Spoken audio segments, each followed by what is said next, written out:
It is Wild and Wacky Wednesday here on Main Street Sports Today, presented by the Tennessee Orthopedic Alliance of Columbia. I'm Maurice Patton, joined today by David Wilson, sports editor of the Robertson County Connection up in Springfield. David is sitting in for Wade Neely, who is somewhere in Texas and will be out of pocket for the rest of the week. But David's going to be here with us for the next couple of hours as we discuss sports of local, regional, national, and yes, international importance as the Olympics continue to go on over in Paris. So we can claim international talk, and we will be here. So stay with us as we come to you from the Lee Company Studios. Me from my home, David actually from First Horizon Park, as he, among the many hats he wears, is one with the Nashville Sounds. So David's at work a little early, but he's working with us. Dave, we appreciate you taking some time with us this afternoon.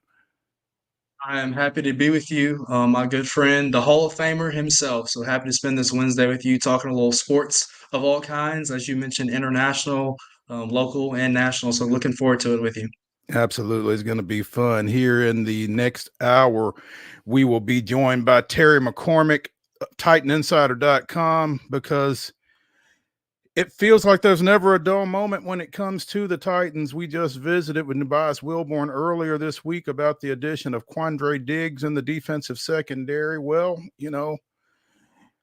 make an addition, make a subtraction. We've got some comings and goings, and we'll be getting with Terry a little bit more about that in the next hour.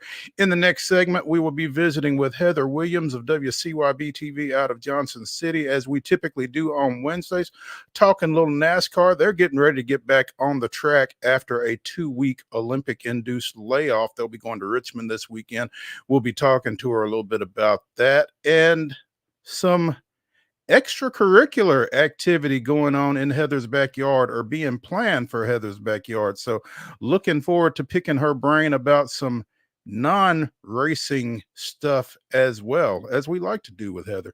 We'll be talking some Braves, and David and I are not real excited to do that, but we are, as Wade would like to say, kind of contractually obligated to do so. So we'll talk a little Braves, we'll talk a little Major League Baseball. There was an occurrence last night in Major League Baseball that deserves our attention, and so we will be giving it here later in the show. Little soccer to talk about, as the Nashville Soccer Club was on the pitch last night in League Cup action, and we will delve a little bit into how that went. Hint, not well. We like to say we go from preps to pros. We will be talking a little prep football. Fortunately, it's not in our backyard because, wow, just wait. And it is Wild and Wacky Wednesday. In the final segment of the show, we will be bringing you the weirdest, wildest, and wackiest news from across the globe. So, looking forward to doing that as well. Dave, anything wild or wacky going on up in Springfield these days? I wouldn't say anything wild or wacky is going on. I mean, you could probably mention, not to get myself in trouble, Innovation Academy and probably the football schedule that they have before them We this talked. season. Yeah, we talked to their coach last week, and he seems Optimistic. very, very under the circumstances. So, yeah, if you get a chance to go back and listen to our Thursday show, Coach's Corner, we visited with the Innovation Academy second year football coach, first year of 11-man football. Remind me his name again, David. Frank Matherly. There we go, Coach Matherly, and we had the AD as well. So a little double-barreled action coming out of Innovation Academy. But yeah, they have got quite the challenge in front of them this fall, and we, like I said, we delved a little bit into that last Thursday on Coach's Corner. So be sure and go back and check that out. Let's go ahead and give you, before we go any further, yesterday's results and today's schedule on the rundown. This is the rundown.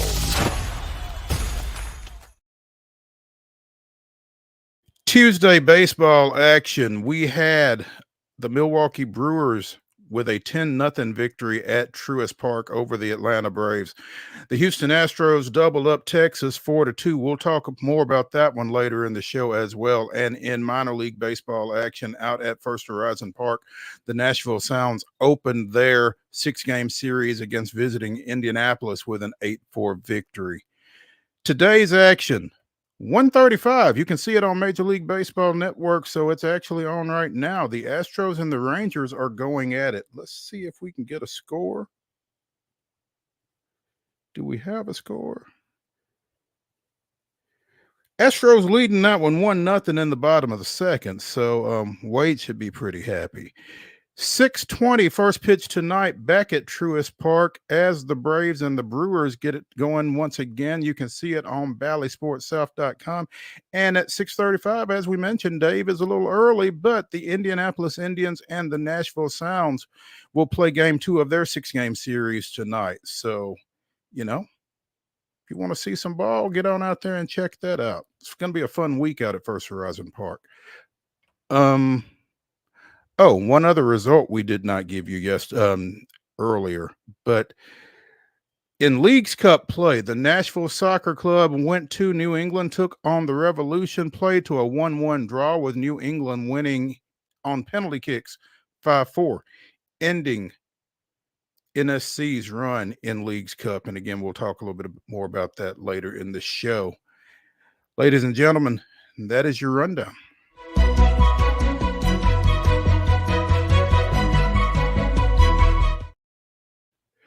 Your top story brought to you, as always, by Piggly Wiggly in Neely's Mill in Columbia. Be sure and check them out for their delicious daily deli lunch options that are available until 6 o'clock. Also, their hand-cut meats and everything is cost plus 10% at the cash register.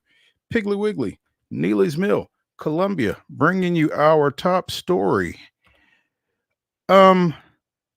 Florida International University, and I'm sorry that we did not get to discuss this with Chris Massaro yesterday while we were on campus at MTSU, because FIU has signed a 5-year deal with recording artist Pitbull, giving him naming rights for their football stadium. Pitbull Stadium will make its debut. I believe it's on September 7th. Is their home opener. FIU coached incidentally by former Brentwood Academy standout Mike McIntyre. So there's always a Nashville connection. But Pitbull Stadium will be the first college athletic stadium named after a musician. Goes by the nickname Mr. 305, Mr. Worldwide, but it will be simply Pitbull Stadium, and he will pay them $1.2 million per year for each of the next 5 years for it to be Pitbull Stadium. I mean, I guess, hey, hashtag revenue streams, right, David? Yeah, dale, as he would like to say. So that's interesting. What do you think about that real quick? I mean, the state of college athletics being what it is, I mean, I guess if somebody's willing to stroke you a check, as long as it's not, in bad taste, why not take it? So, and again, Pitbull is kind of synonymous with South Florida, with Miami, and that's one more way for him to, continue to keep his brand out there. So it's good for him. Obviously, it's good for FIU. And so, Yeah, they're definitely going to use that as a recruiting tool for sure. 100%. oh, without question, there's no question. And I mean, why wouldn't you? For sure. I didn't graduate from FIU. I didn't graduate from high school, to be honest with you, but music was my escape, and it allowed me to invest into education and give kids an opportunity that maybe I didn't have. Pitbull will also become the official entrepreneur of FIU athletics, according to this article on The Athletic, and will be involved in name, image, and likeness at FIU. He will create an FIU anthem and will get to use the stadium up to 10 days per year, along with 2 suites for all football games. Seems reasonable. And, we talked about the Nashville connection. Not only is FIU coached by former Academy standout Mike McIntyre. But Pitbull is a minority owner in Main Street Sports Today's favorite NASCAR team, Trackhouse Racing. So this kind of ups his profile in terms of sports and athletics exposure. So FIU began playing football in 2002, became an FBS program in 2005, has made 5 bowl game appearances, looking for their first winning season since 2018 when Butch Davis was the coach. McIntyre has led them to back-to-back 4-8 seasons. Previously, Ricardo Silva Stadium. I'm not sure who Ricardo Silva is. I'm a little bit more sure who Pitbull is. So, I guess that helps. That's David. a win-win for FIU, though. If he's going to pour all that money and resources into it, why not? Yeah, absolutely. I mean, you name buildings after other benefactors and that kind of thing. I mean, why not a recording artist? So it's interesting times we're in college athletics, and you just never know what you're going to get out of it as a result, I don't guess. So it's definitely eye-catching. Little League Southeast Regional Tournament concluded yesterday down in Warner Robins, Georgia, and it did not go well for our favorite team as Goodlettsville got down 5-0 early to the same Florida team that they had lost to 8-1 on Sunday to fall into the losers bracket, and never really recovered, falling 11-0 in yesterday's championship game. So it will be Florida going on to Williamsport for the Little League World Series that begins next week. Tennessee, Goodlettsville had been to Williamsport a couple of times here in the last decade or so. I guess they went in 2012 and in 2016, advanced to the Little League World Series championship in 2012, I believe it was. So looking to get back after Nolansville had gone and been the Southeast region representative each of the past 3 years. Goodlettsville winning the state tournament up at Clarksville a couple of weeks ago, going down to Warner Robins, picking up a couple of big wins before losing to Florida on Sunday, bouncing back with that win against Georgia before yesterday's tough loss in the finals. So again, congratulations to Goodlettsville reaching the finals of the Southeast Region tournament before bowing out just short of that 16-team Little League World Series field that will include 8 teams, I think. Or did they expand that last year, David? I think they added a couple international teams last year. But I'll say this, just kind of add to your story. That Florida team, I watched a little bit of that game yesterday. That Florida team looks really, really good. They look like they could be a contender in that U.S. side of the bracket, at least, to try to get to that Little League World Series championship game. Well, and I guess folks around here, Goodlettsville fans, will be rooting for them because it's nice to be able to say, hey, we lost to, the U.S. champs or whatever the case may be. So, let's see, trying to pull up the World Series bracket here. So you feel bad for the kids for Goldesville because that means back to school, and that's just the one thing that you don't enjoy. You just tried to delay the inevitable of going back to school. We get another week, then you try to add another week to it. So they don't want to go back to school. So they never want to go back to school, and I can understand that because I'm not sure they should be in school on August 7th. Anyway, let's see, 2, 4, 6, 7, 8. There are 10 teams on the U.S. side, so they expanded the national bracket by 2 teams, and 2, 4, 6, 7, 8. Yeah, so it was 16. It is now 20. So they've added 2 international teams, and they have added 2 U.S. teams to the Little League who are Baseball. the 2 international teams? Isn't Italy one of them now? Let's see. It looks like the Caribbean, Mexico, Asia Pacific, Canada, Japan, Puerto Rico, Latin America, Australia, Cuba, and Europe, Africa.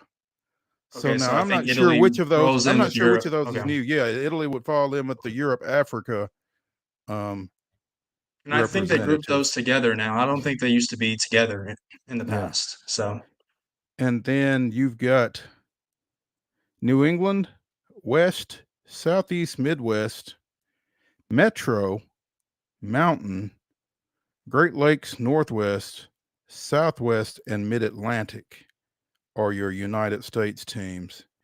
And I'm not sure who Metro is specifically, but I assume that that's probably one of the newer entrants into the bracket. I think this is the second year of this increased, enlarged, expanded bracket. So starts up a week from today, actually.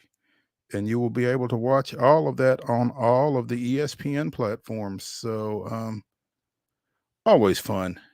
It is, watching those young kids. And man, they're good. They are crazy good. So I think one of the looking. coolest things that MLB did was allowing the big leaguers that Sunday night game to come watch Hmm, them before, watch the little leaguers play, and then have the little league classic that night. Have the kids go watch the big leaguers at the park up in Williamsport. I think that's really cool to kind of grow the game, not only locally and nationally, but internationally as well. So that was really cool on MLB for what they did several years ago, kind of putting that endeavor together. absolutely. Speaking of growing the game, when we come back here on Main Street Sports Today, presented by the Tennessee Orthopedic Alliance of Columbia, we'll be talking a little NASCAR with Heather Williams of WCYB TV out of Johnson City. But we'll be talking a little baseball as well, because there is a development up in Northeast Tennessee that we need to get into. So be sure and come back after this break.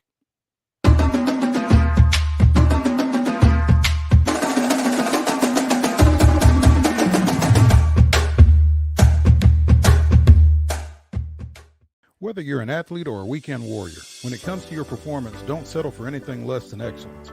We're proud to announce that Mid-Tennessee Bone and Joint Clinic is now Tennessee Orthopedic Alliance of Columbia, where we are redefining sports medicine and orthopedics. Tennessee Orthopedic Alliance's team of expert sports medicine physicians understands the unique demands of your body. TOA Columbia specializes in personalized orthopedic care, offering state-of-the-art treatments for everything from sports injuries to joint replacements. Learn more at toacolumbia.com. He shoots and he scores!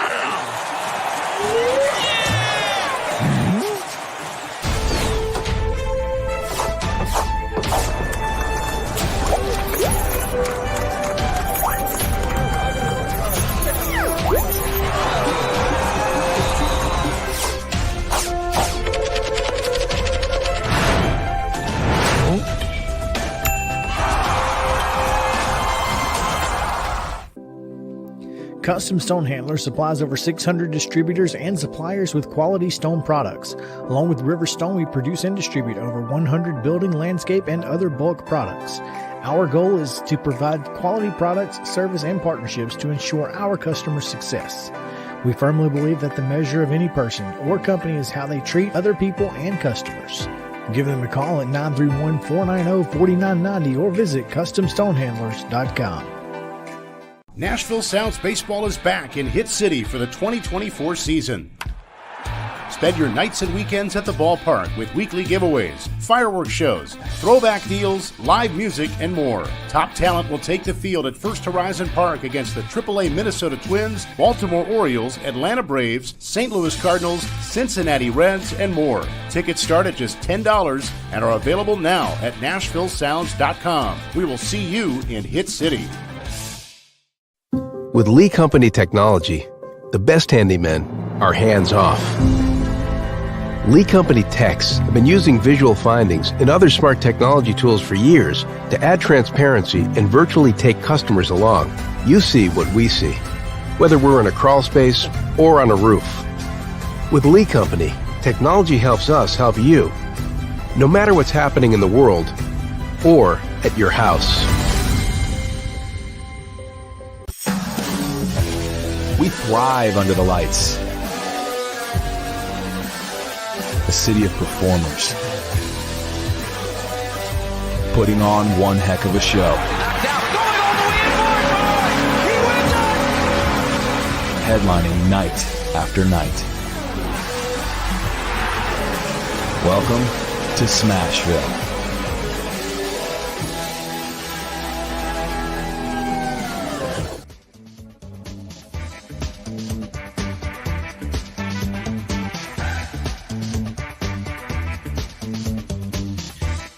Welcome back to Wild and Wacky Wednesday here on Main Street Sports Today, presented by the Tennessee Orthopedic Alliance of Columbia. I'm Maurice Patton, along with David Wilson of the Robertson County Connection. Wade Neely taking a couple of days off. Should be back with us on Monday here in the Lee Company studios. Right now, Lee Company studio at my home. David is posted up at First Horizon Park, getting ready for tonight's matchup between the Nashville Sounds and the visiting Indianapolis Indians. It's time to talk a little NASCAR, and there will actually be some racing at the end of this week as the Cup Series reconvenes at Richmond this weekend. And to talk a little bit about that, we are now joined by Heather Williams of WCYB TV out of Johnson City. Heather, happy hump day. Happy Wednesday, gentlemen. I can't believe it's been so long since we've had any racing to talk about. I can't believe it's finally here. It's almost like Christmas. Did you have a nice break? Sure. At least I had the Olympics and things like swimming and a track to fill that racing fix while we weren't actually racing cars. But it's not the same. I'm ready to go vroom vroom again. Did you have any locals involved? Did we ask you that? We did. We currently have a girl right now who graduated from King University from that outstanding women's wrestling program that we have here, who's wrestling for gold. Her match starts here in a few minutes. So, yeah. And then we had Brody Malone, who is a member of Team USA Gymnastics. He was born in Johnson City. Didn't really grow up here. Moved away to Georgia when he was like 2 years old. But we still claim him. And so he won bronze. And then we have two ETSU athletes were in tennis and in golf. And then we have a para-Olympian going in a couple of weeks here from Kingsport, Blake Leeper, who's actually one of the favorites in the sprints. Nice. Okay. All right. So a nice little contingent from the Tri-Cities / Northeast Tennessee. Yes. Cool. How much rust would you expect there to be when these guys get back on the track at Richmond this weekend after this 2-week layoff? Is that an issue? Not like it would be for somebody like a football player or a basketball player or something like that. I mean, there's endurance, but the kinds of things they do to keep up your endurance or workouts that you can do that aren't like, sprint or like, car specific stuff. They do a lot of cardio and that kind of stuff. Plus we're going to a track and a short track and a flat short track at that has less demands physically on your body than like a high bank track like Bristol or a super speedway like Nashville. So it's something that they can kind of ease back into from an endurance standpoint. It's going to be hot. So there will be if it doesn't stop rain, if it stops raining, right? Because NASCAR's back. So of course, there's a hurricane in Richmond this weekend. So, but yeah, I mean, it'll be not like it would be for stick and ball sports. Cool. Okay. Before we get too deep into Richmond or anything else that we'll be discussing in this segment, the esteemed David Wilson has a question for you. Sure. All right, Heather, first of all, it's nice to meet you, but I need you to provide some therapy for me, okay? I am a big member of Rowdy Nation. I'm a big Kyle Busch fan, and this year has been absolutely tough on all of us. Just kind of talk about what you've seen from him this year, just the lack of speed in RCR, and, is there any bright spot with the 2-week layoff coming off Indianapolis where we shown speed, ran up front, still got in the wreck at the end of the race? Is there any bright spot heading into Richmond that Kyle can somehow maybe get a win before the playoffs and punch his ticket? Well, it's funny you bring up RCR because I had a chance to talk today to hang on just a second before you go any further. Heather, isn't it nice to get real NASCAR questions out of this side of the camera for a I mean, change? you guys ask good questions. Now, I will say he's obviously a fan, so it's a little bit more nuanced in his questions. But Yeah. don't sell yourself short, Mo. Yeah. You guys ask. You tee me up good enough that I can run with it. So, Okay, great. yeah, we're good. Continue. But I do appreciate the question, and it's a timely question, especially since I talked to Austin today about the troubles that they're having at RCR. And from Austin's perspective, their biggest problem is consistency, right? Because you talked about pretty good run at the Brickyard. They were running great at Nashville until they weren't. It's just getting those finishes, and that really is the difference between a bad season and a good season. Or a good season and a great season is finishing where you feel like you should run. They've thrown a lot at the wall at RCR. Like they've made a ton of changes with crew chiefs and upper management and bringing people in and having people retire and all this stuff, and nothing has seemed to stick. I think for the end of the year, what they're really going to need to do is take all the changes they've made and just stay with them and see if they can find something that will point them in the direction. There are some tracks, luckily for them, when I talked to Austin, that are tracks that you don't necessarily need speed to win at. You need good drivers, and Kyle especially is a good driver. So Richmond is an opportunity because you don't have to have the fastest car. You just have to work your way to the front. Kyle's very good at Richmond. Daytona coming up. So they still have an opportunity to steal a place in the playoffs because Austin and Kyle both are to the point where they're going to need to win to get in the playoffs. But there's tracks that they can do that at for sure coming up. But if they don't, I would look for them to really use the playoff part of the season as a test session to really just throw everything but the kitchen sink at their cars to try to figure out what's wrong with them so that they can hit next year running. But I wouldn't cash this season out at all because, like I said, Richmond and Daytona especially, Kyle can win there. You don't have to be fast. You just have to be in the right place at the right time. Yeah, I'm glad you said that. I think Kyle can attest to this, and you've heard him say this. Making the playoffs, yes, that's important to him, but he wants to continue that winning streak. I mean, he's won for so long in a row, and us as fans of Rowdy Nation, we've grown so accustomed to him winning races. And there are years where he's winning 7, 8 races in a year, and now it's just, man, like what happened to the speed? We showed it last year, won 3 races with RCR in our first year, and then this year it hasn't been the same. And so we're used to seeing Kyle run up front. Speed. I don't think their problem is speed. I think their problem is luck. And to be on a streak like Kyle's been on, where he's won so many races, made so many playoffs in a row, there's a little bit of luck involved in that. And sometimes the luck gods are just like, enough. We're spreading this somewhere. It catches up to you, whether it's,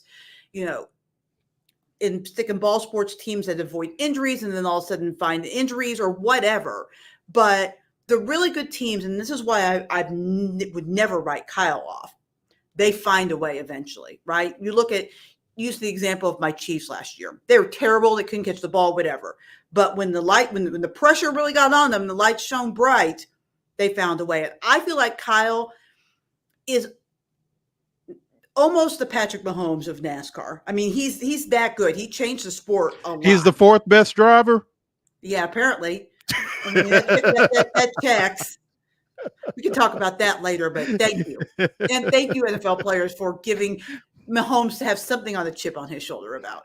But I feel like he can really find a way. Like he can dig deep and he can find it. He's run so much better in the middle part of the summer. A finish is going to come. A good finish is going to come. And then a good finish breeds another good finish, and then all of a sudden you find yourself in victory lane. Go ahead, Mo. Hey, just wanted to, again, tip the hat to David for bringing some intelligent NASCAR conversation here to Main Street Sports today, because like you said, Heather, he is a fan, and I'm more of a novice to say the least, I guess. But, I can kind of pick and choose where I get in, I guess. And, with 4 races left, this is the first of 4 before the playoffs. Obviously there are some guys that still need to solidify their spot, I guess. Besides Kyle Busch, who are some guys that you feel like here over this final 4 races can pick up a victory and punch their ticket? Well, we've talked about this before. I think Bubba also has two tracks that are then they're the same two tracks I talked about with Kyle that are a very good track for him in the Final Four in Richmond and Daytona. So I think you look at Bubba of the guys that are on the outside looking in. I think he's the next logical person you bring up. But I brought this up several times before, and I actually talked to him this week, and I told him this. This guy's going to make me smart, or he looks smart, or he's not. But I really believe that Todd Gilliland is a guy that you really need to keep your eye on. He's been running really well the last few weeks. He's moved himself almost close enough to the conversation you can start about him having a chance to point in. He's got a lot of guys to jump, so realistically he can't do it. But from a points perspective, he's right now in the conversation. And he also runs good at a lot of these tracks. Unlike Bubba, though, he runs well on road courses, so you can put Watkins Glen into the mix for him as a race that he absolutely has a chance to win. So I think those three drivers, when you look at the guys that are on the outside, those are the guys that you're looking at. Now, if you're looking at the guys on the inside at the moment, Ross Chastain and Chris Buescher especially have got to pick things up. Those are the two guys that are super nervous about new winners because they're right there close to the cut line. And so they want to either have huge point days so that they can put distance between themselves and the cut line to keep someone like Bubba from pointing his way in, or they just need to win a race. And for Ross, especially, I think Michigan is the super speed or the big track that's left. And then Watkins Glen are two places that, and Daytona, really three places that he could do that. That's what I was going to ask you. Out of Richmond, Michigan, Daytona, and Darlington to close it out on Labor Day weekend, who do you feel like has the best chances of, or who do those four races kind of benefit, maybe, theoretically? Michigan, Daytona, Watkins Glen, Darlington. If I'm trying to point my way in, and I'm those guys that are in the realm to do that, I would say that those group of tracks probably favor Ross and Chris Buescher the most, with Bubba pretty close to that group. But in this next gen car, crazier things have happened than, someone just jumping up out of the blue. Daytona, Austin Dillon 2 years ago had no chance of making it unless he won Daytona, and he won Daytona. So that's a guy, he's sitting 30-something in the points. He could absolutely go in there and win Daytona. So, but if you're looking at average, those are probably the three guys that have the best chance just on points based on those tracks. We would be remiss if we did not ask you, because sitting at 22, just outside the cutoff right now, Hendersonville's Josh Berry. What do you feel like his shots are, if any? I would say his best chance would be Richmond. He's been very good on the short tracks. That's really where he's, made the most noise. And for a rookie, he's having an outstanding season. He's been really phenomenal on the short track. So I wouldn't necessarily count him out this weekend at Richmond. Now, Richmond, of all the short tracks, really favors the Toyotas a lot. It's going to take something for someone not in a Toyota to win at Richmond, because it just doesn't happen that often, but it can happen. And if anyone would do it, I would give him as good a shot as anyone, because again, he's just been phenomenal on the short tracks this year. Of the guys that are in on points but don't have wins, who do you feel like has the best chance of solidifying their self rather than, having to be on pins and needles here over this next few weeks? You're talking about Martin Truex Jr., Ty Gibbs, Buescher, and Chastain. Well, I think, barring huge catastrophes, Ty Gibbs and Martin Truex Jr. are pretty comfortable. Chastain and Buescher, they're the ones that are uncomfortable. They need to pick up their performance. Just because of the amount of points gap between them and being in and being out, and the way that their seasons are trending, right? Because both Ross and Buescher started out really strong, but their seasons are trending this way. So, I feel like those are the guys that are nervous.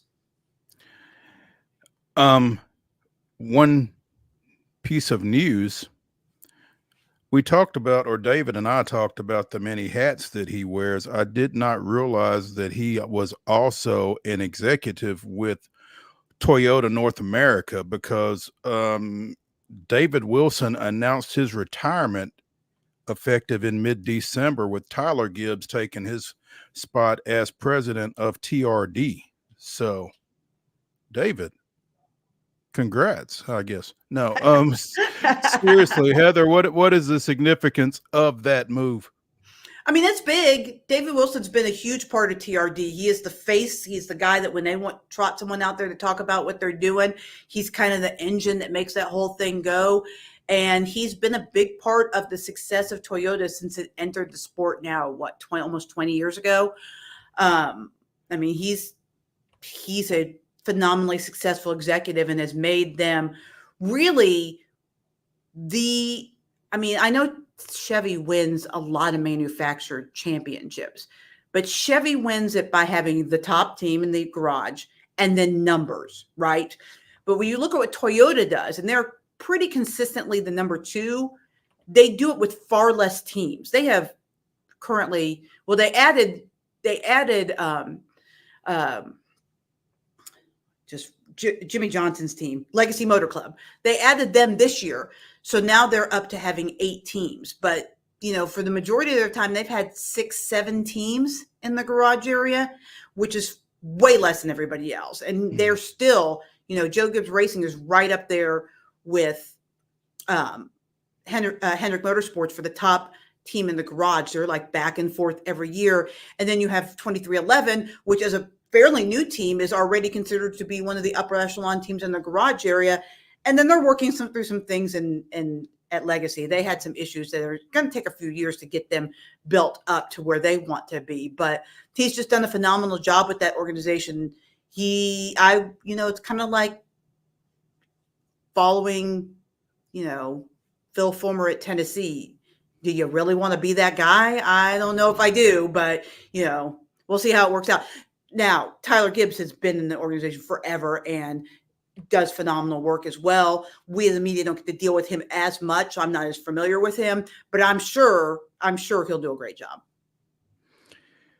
Heather, before we let you go, we have to address the elephant in the room. Talk about this Major League Baseball game that apparently is going to be played at Bristol Motor Raceway next season. Now, isn't this cool? So Chris Myers of Fox Sports kind of let the cat out of the bag during the fall race, saying that there was going to be a baseball game here. But Bristol has done a pretty good job up until yesterday of keeping it under wraps. Mm-hmm. Jordan Bianchi of The Athletic broke, and I actually confirmed through my own sources yesterday as well, that there will be a baseball game at Bristol Motor Speedway. Don't know the day yet. We have a press conference scheduled for Friday where we'll get the details of the date, but next year sometime between the Braves and the Reds. And it's going to be kind of one of those events that's similar to the Rickwood Classic they had this year or the Field of Dreams game they had the two previous years. They're going to put a baseball field inside of the racetrack. So in the infield of the racetrack, there'll be a baseball field, and we're gonna play ball. Obviously, Tennessee and Virginia Tech played a football game there in 2016.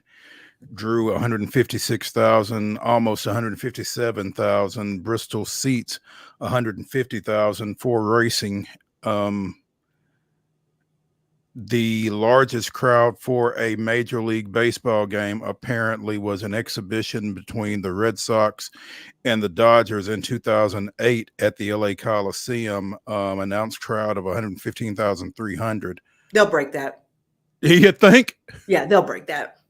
Easy. Now, here's the thing, though, because I heard a lot of people say this coming out of that UT Virginia Tech game. I mean, you were there, but did you see the game? Well, no, but that's not what this is about. That's why they have Colossus hanging in the rafters, the largest outdoor 4-sided television, that exists. It's bigger than the television that's at Jerry World when you take all the sides together. It's like being in the Final Four. When you go to the Final Four, do you see the game at the top of AT&T Stadium? No, you're watching that big TV. And this will be the same thing. Everybody will be there. There'll be the people that pay, $9,000 for the tickets to sit field level that will be able to see the game, and everybody else will be watching up on Colossus just to be a part of the atmosphere. Now, I mean, I was on the field shooting the game, so I actually did see the game at the Battle of Bristol, but most of the people that I know that went enjoyed the atmosphere, the tailgating, the whole pageantry of being a part of the largest crowd ever. And it was, and you could see the game phenomenally from the big screen. That television setup that they have there is insane. It's so good. So I don't think that that's really the point. So don't let that be a deterrent then if you are debating whether or not to go. No, I would say go, be a part of it. I mean, it's hard to imagine if you weren't here how electric. It's probably the most electric thing I've ever been to. And that's what's so great about this matchup too, is that the Braves and the Reds are easily the two most popular teams in this area. They're the two closest. We're almost exactly halfway. All of the same kind of things that went on with Virginia Tech and Tennessee. All right. How electric it was. Rocky Top, Enter Sandman. All of those things that made that game great were because that was what people around here are into. And it'll be the same thing with the Braves and the Reds. I mean, they couldn't have found two better teams. When after the Battle of Bristol, and there were all kinds of talk about what to do next and what teams to get in here, I can't imagine. About the only other thing that I think that would come close, and right now, with all due respect, neither of the teams are exciting enough to get me excited, would be the Titans and the Panthers. Yeah. But let's be real. I don't know how. I once saw an exhibition game in Chattanooga between the Memphis Grizzlies and the whatever. I think they were the Bobcats at the time from Charlotte, and I literally fell asleep because both teams were so bad at that time. So hopefully those teams can maybe be on deck next. The Titans and the Panthers, and be playing better football by then. But when you think about regional draw, I can't think of two better teams to have in there than those two right now. It's going to be phenomenal. Go ahead. Before we let Heather go, I have just a quick Richmond-related question to get back to NASCAR really quickly. That just popped in my mind. Anytime we go to Richmond, tire strategy is the talk of the garage. And this week it's going to get magnified with the option tires that they ran, similar to the All-Star race in North Wilkesboro. How do you think that strategy is going to pay out this week really quickly? So I asked both Todd and Austin when I talked to them today about that. First of all, they said they're really not going to know for sure until they have practice. And I do have 45 minutes of practice on Saturday to kind of sort through those tires a little bit. But Austin told me that the tires are going to wear, he believes, they've done some simulation, that he believes the tires are going to wear more quickly at Richmond, because Richmond is tougher on tires, as you mentioned, than they did at North Wilkesboro.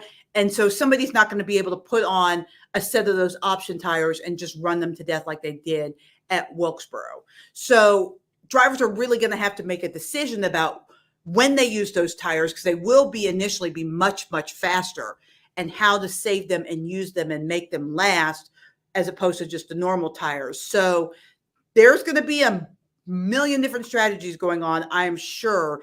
And it is going to add, hopefully, then the idea is, because as you know, Richmond's not always the most exciting race on the schedule. So the idea is to hopefully that strategy will add a little bit more excitement at Richmond. Got it, Mo. Didn't mean to hop you real quick. I just had to ask. No, you're fine. You're fine. Hey, that's what we bring her in for. She is our NASCAR expert. Heather Williams of WCYB TV out of Johnson City, joining us here on Main Street Sports today, presented by the Tennessee Orthopedic Alliance of Columbia. There's a press conference on Friday. Is that right, Heather, regarding that Braves-Reds game? There is. And, okay. If you want to reach out to me and you want me to hop on, or if you want me to just send you some details, I can give you all the information, some of which I already know, but I cannot tell yet on Friday. We will talk more. I'm sure this won't go away. Hopefully we'll have a date by then and we can talk more about that. But I'm looking forward to this, looking forward to Richmond, and looking forward to seeing you again next Wednesday. So Heather, we appreciate it, and have a good rest of the week. Yeah, it was fun. Nice to meet you officially there, Dave. Yeah. Thank you for coming in. Have a good one. Hey, when we continue here on Main Street Sports today, presented by the Tennessee Orthopedic Alliance of Columbia, we'll be talking a little bit more Braves. 24 Braves, not 25 Braves. Breathing. I think I'd rather talk 25. But yeah, let's do that when we come back after this break.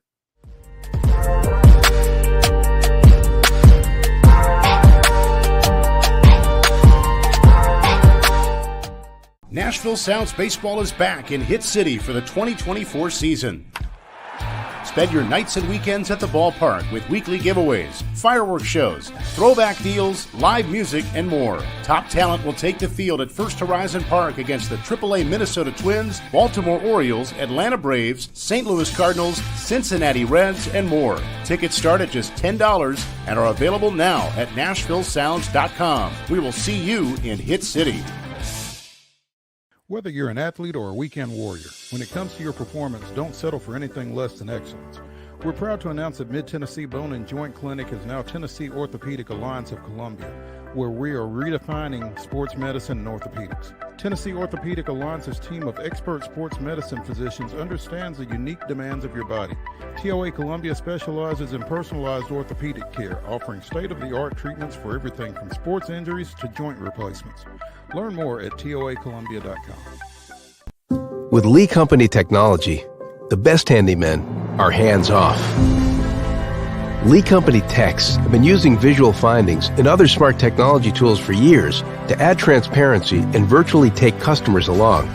You see what we see, whether we're in a crawl space or on a roof. With Lee Company, technology helps us help you, no matter what's happening in the world or at your house.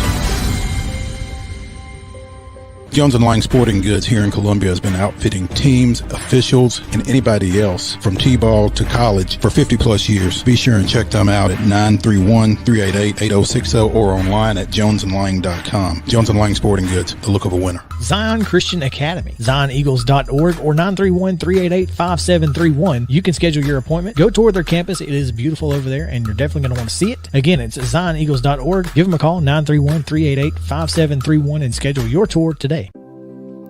Custom Stone Handler supplies over 600 distributors and suppliers with quality stone products. Along with River Stone, we produce and distribute over 100 building, landscape, and other bulk products. Our goal is to provide quality products, service, and partnerships to ensure our customers' success. We firmly believe that the measure of any person or company is how they treat other people and customers. Give them a call at 931-490-4990 or visit CustomStonehandlers.com. Piggly Wiggly, located in Neely's Mill Shopping Center, is Columbia's locally owned and operated Cost Plus 10 grocery store dedicated to serving the community with low prices and smiling faces. Piggly Wiggly offers fresh, hand-cut meats daily as well as daily hot plate lunches from their deli counter. You're certain to see smiling faces and a helping hand when you're here at Piggly Wiggly. Come by and check out our fresh produce, high-quality meats, and more. Down home, down the street, we'll see you at the Pig.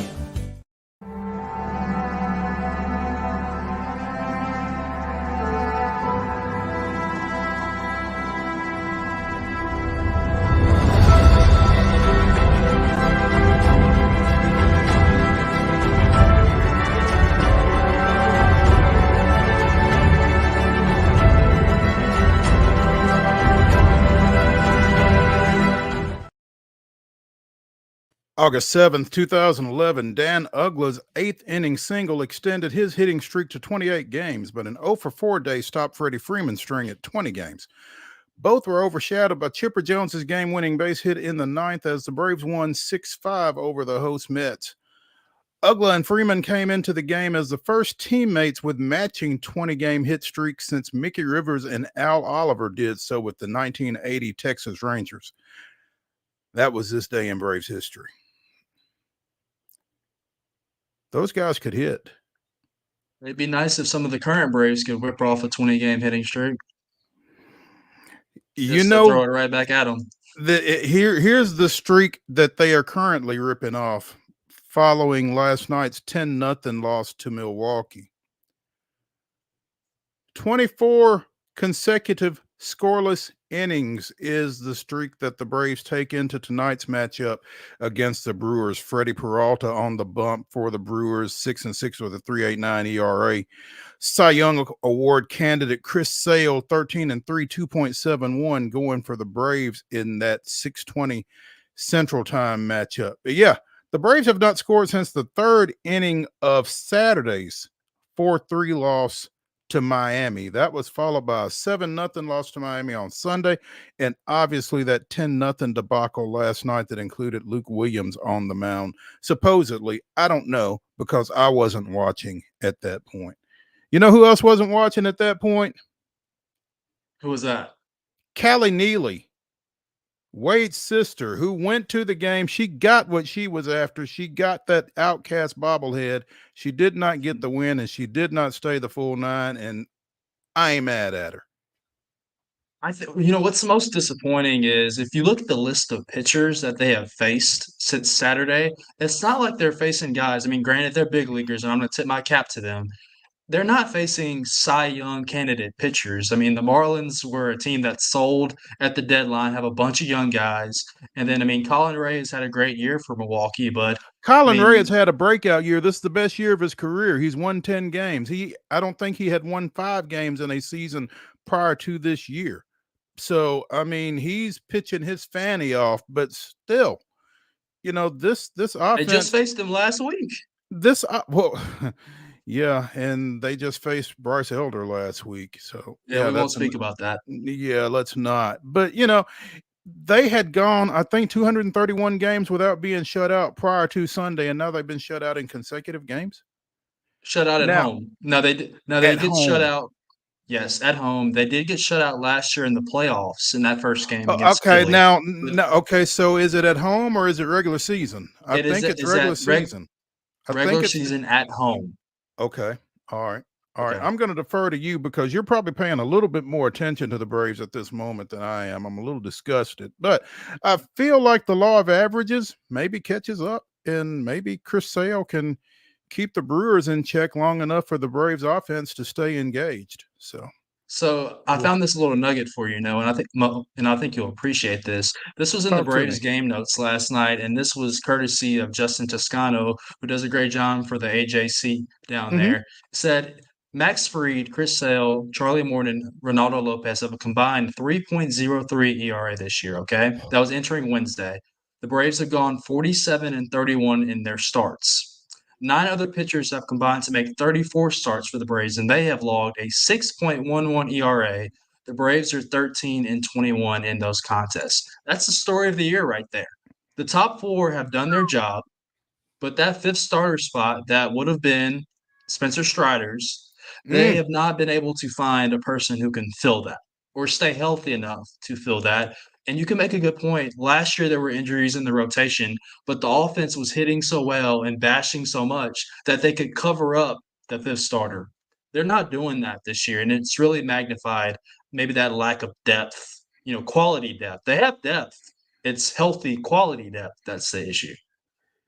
You said they were what in those other games? 16 and 13-21. 13 and 21. Now, take Spencer Schwellenbach's numbers out of that, and how much worse do those numbers get? Good grief. Yeah, exactly. So, I mean, that guy has been, well, Spencer Schwellenbach has been Bryce Elder pre-All-Star game 2023. I think the only thing you can say bad about Spencer, he has great stuff is, and you would never say this about a pitcher in today's era, he might throw Throws too many strikes. he's so around the plate that he'll Mm, throw a 0-2 pitch right down the middle and he'll be a base hit. But Spencer has electric stuff, and they talked about it on the broadcast last week.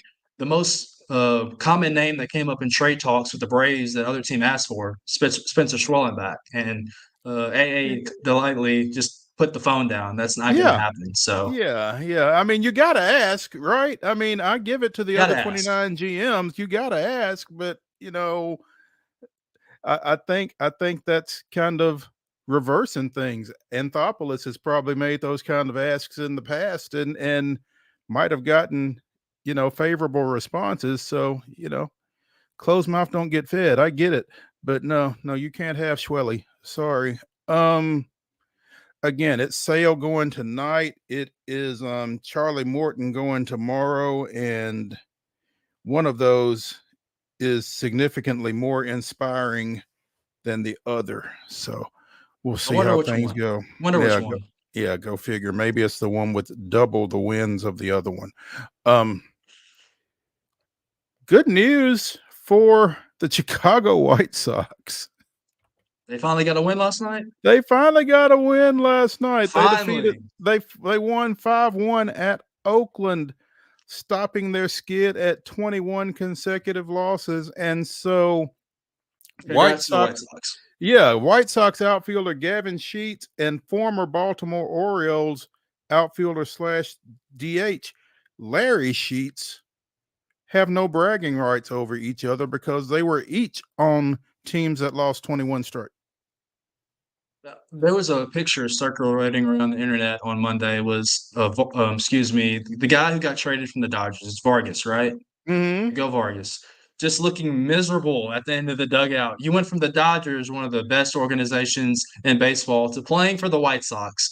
And you could see the tears in his eyes rolling down his face for being in the Oakland Coliseum. Yeah, why am I here? Why? You couldn't have sent anybody else. Anybody else in the trade. They wanted me. What did I do? Yeah.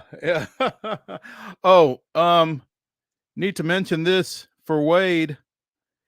Framber Valdez came within 1 out of his second no-hitter last night before Corey Seager hit a bomb, but the Astros did beat Texas 4-2.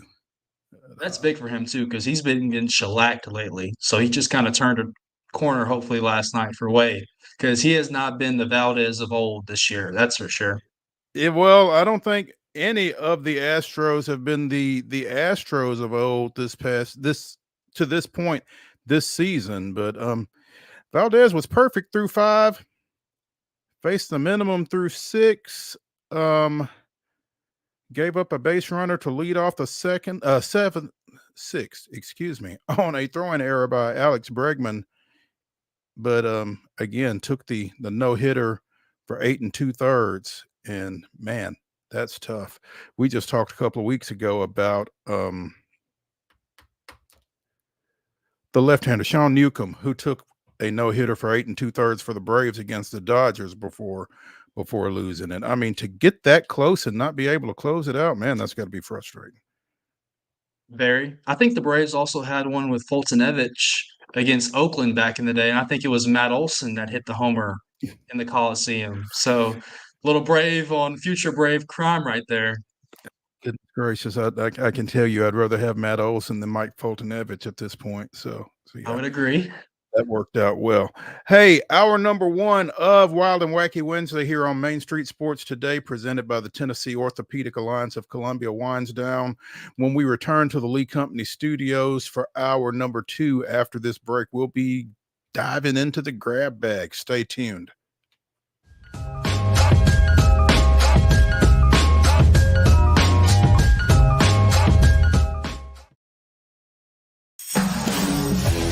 We thrive under the lights.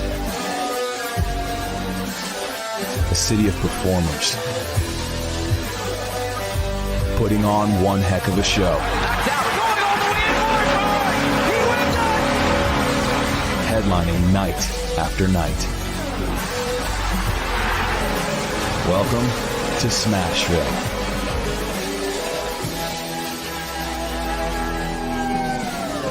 Whether you're an athlete or a weekend warrior, when it comes to your performance, don't settle for anything less than excellence.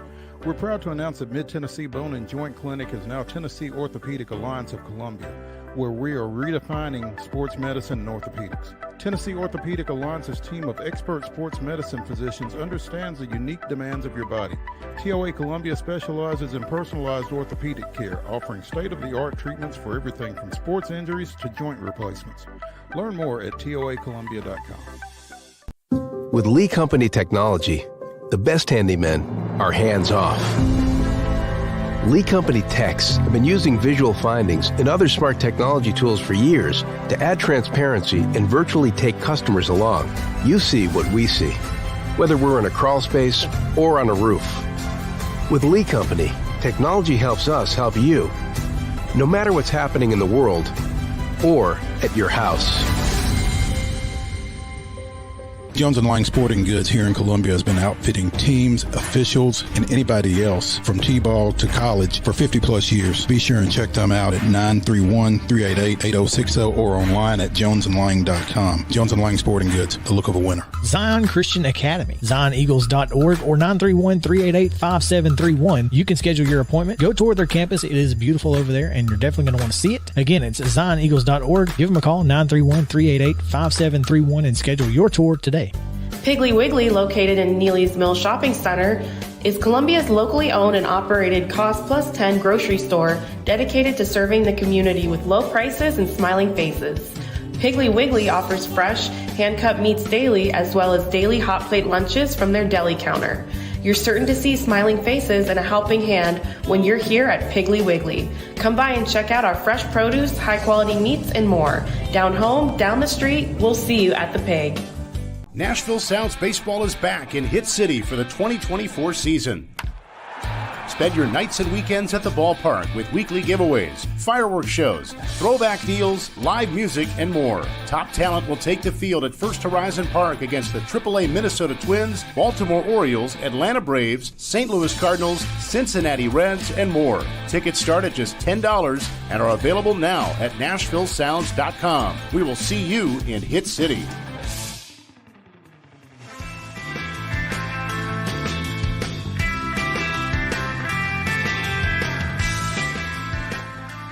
Hour number 2 of Wild and Wacky Wednesday on Main Street Sports Today, presented by the Tennessee Orthopedic Alliance of Columbia, starts right now. I'm Maurice Patton, along with David Wilson, sitting in for the vacationing Wade Neely. Hope he's not sweating too bad out there in Texas, but hope he's having a good time. At any rate, it was his choice to go, so if he's sweating, comes with it. That's on him. That's on him. That's absolutely on him. Yeah, I mean, going to Texas in August, I don't know. Not for me, not for the faint of heart. Yeah. So, but, you know, I guess this just means that Wade is not the faint of heart. So, hey, do you, big boy. We'll see you Monday. Hope you're having a great time out there. As we mentioned, getting into the grab bag, and let's start in New England. I'm not sure exactly where they play. But the Nashville Soccer Club went on the road for their second Leagues Cup group matchup against the New England Revolution on Tuesday. Played the Revs to a 1-1 draw, fell on penalty kicks 5-4, and their reward is 18 days off before they start up MLS or restart MLS play on August 24th against Austin over at Geodis under their new coach, BJ Callahan. So, I mean, I guess they got a point, their first point under their new coach, but the struggles continue, to say the least. Mr. Wilson. Oh man, No, maybe not for me. My photographer That's up in all right. Robertson County, Christina it's Moore, a- would be very disappointed in me that I had nothing to add right there and to blank on you. But that's okay. I understand, and I'm supporting here. That it's okay. We try to be as diverse as possible in our offerings here on Main Street Sports Today, even if it means exposing ourselves a little bit. And Wade is definitely the resident soccer fan. We're missing his talents today. Yeah, I just try to suffer through. But Sam Surridge did score in the first half of that matchup last night. That was the only goal in run of play that NSC managed. So outshot New England 19-7. Man, that's tough. You get off 19 shots and only one goes in for you. That's never good. I mean, I don't have to know a whole lot about soccer to know that that's not great. But again, New England advances into the knockout round of the Leagues Cup. The Nashville Soccer Club, after falling to Mazatlan last week, they get to come back and work on getting ready for the rest of the MLS season under Callahan. And again, this has been a tough year. The first non-loss, I guess, for Nashville in their last 8 matches, I believe. I think they had lost 7 straight, counting that Mazatlan defeat. So it's been a tough run. Obviously, they're without Tyler Boyd for the rest of the year with that knee injury that he sustained in one of the last games under the interim coach. So maybe they can regroup and hold on to a playoff spot and see what happens. But I think a lot of folks really kind of expected NSC to maybe catch some fire here in Leagues Cup play, maybe build some momentum, get some confidence just because of the run that they had in last year's Leagues Cup. But clearly that wasn't the case, and they drew with a New England team that they had lost to in MLS play here not too long ago, and things just kind of going in the wrong direction for the Nashville Soccer Club right now. But again, almost 3 weeks off before they play again, so maybe they can continue to get some things worked out under their new coach and hit the ground running when they resume MLS action. David, you may be a little young for Two-A-Days, the MTV docudrama, maybe for lack of a better phrase, that focused on the Hoover, Alabama high school football program back in the mid-90s. But Hoover back in the news again and proving that they don't need Rush Probst to get there. Football coach Drew Gilmer and defensive coordinator Adam Helms have been placed on administrative leave. That was earlier today. Well, actually, I guess that was yesterday that was printed on AL.com. The decision to place the coaches on leave was made to ensure a thorough and impartial review of recent developments. There is some video, and you can find it both in this article on alsports.com and also friend of the show, John D. Bryce of footballscoop.com has some video, multiple videos that show at best bizarre behavior on the practice field at National Prep Powerhouse, Hoover, Alabama. So they've got some interesting stuff going on down there with I guess a second-year coach in Gilmer who had first-year coach. He just came in from Clay Chalkville earlier this year. 81-12 at Clay Chalkville, winning the 2023 state championship in 6A before coming to Hoover, which I believe is a 7A program down there. So Hoover back in the news again. Never a dull moment with that program. Seems like that's nothing new with them. Yeah, it really is. They just seem to kind of find their way to that, man, and it's unfortunate. What's interesting is the number of kids that have taken to social media in defense of their coaches over some of the actions that are seen in these videos that don't necessarily look supportable, but hey, they're right there. I mean, I don't know. It's an interesting situation, and it'll be interesting to keep an eye on it as it gets sorted out. I've been Wade down and I there. mentioned. Go ahead.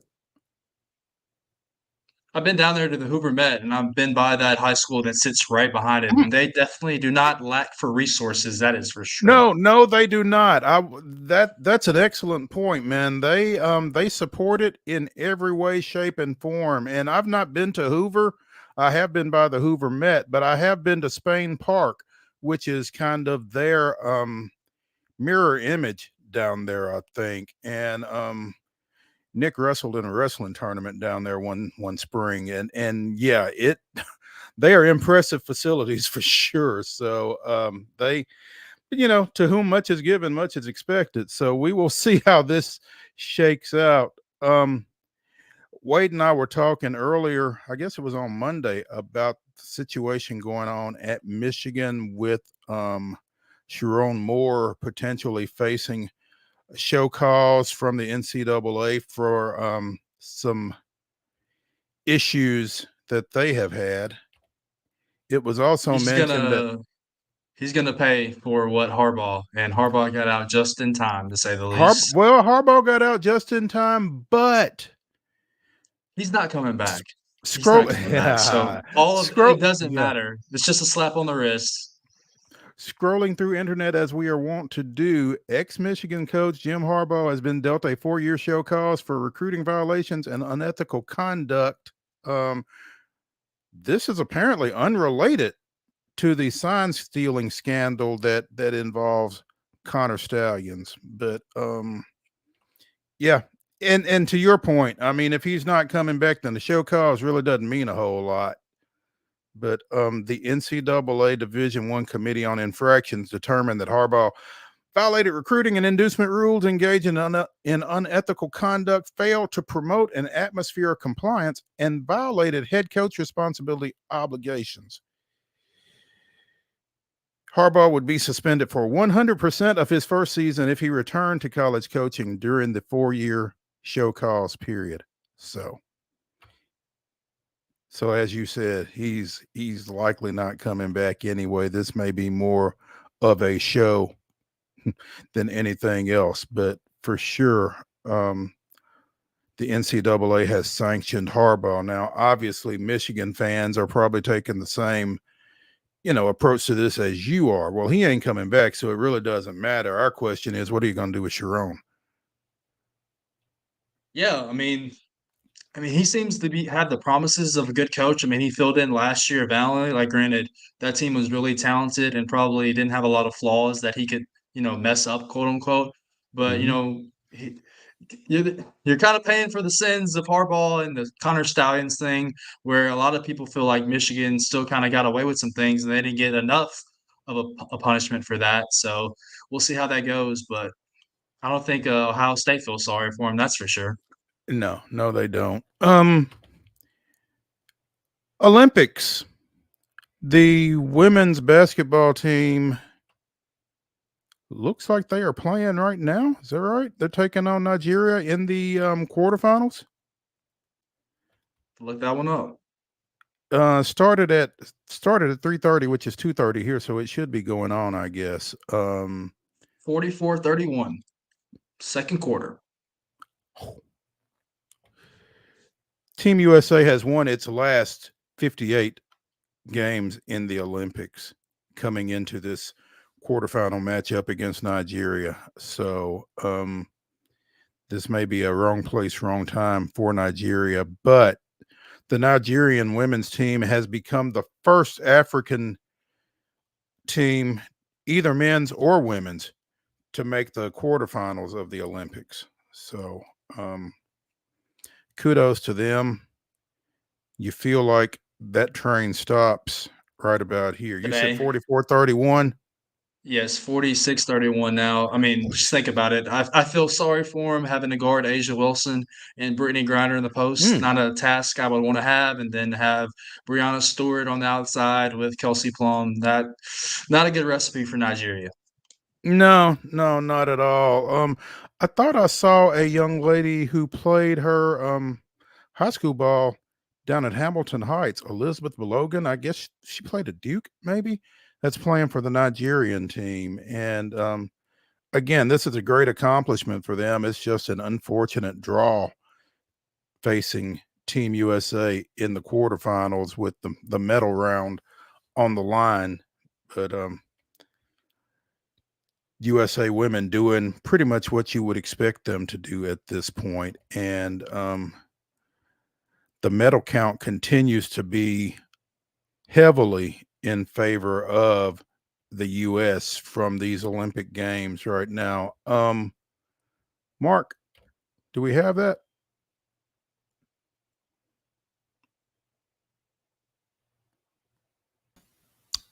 Give me a second.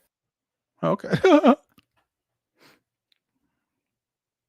Did you see where on the boys' side, talking about Olympic basketball, that all the talent that Canada has on its roster, Mm-hmm. basically a JV team, if you wanted to, of NBA stars, how they're already out of it now. You Yeah, got Jamal France Murray on that France team. You got got him. Shea Shea Gilgeous Gilgeous-Alexander. Alexander, yeah, and Dylan Brooks, who was talking stuff as only Dylan Brooks can. So yeah, Well, I'll say this as a resident Spurs fan and a big Victor Wembanyama fan.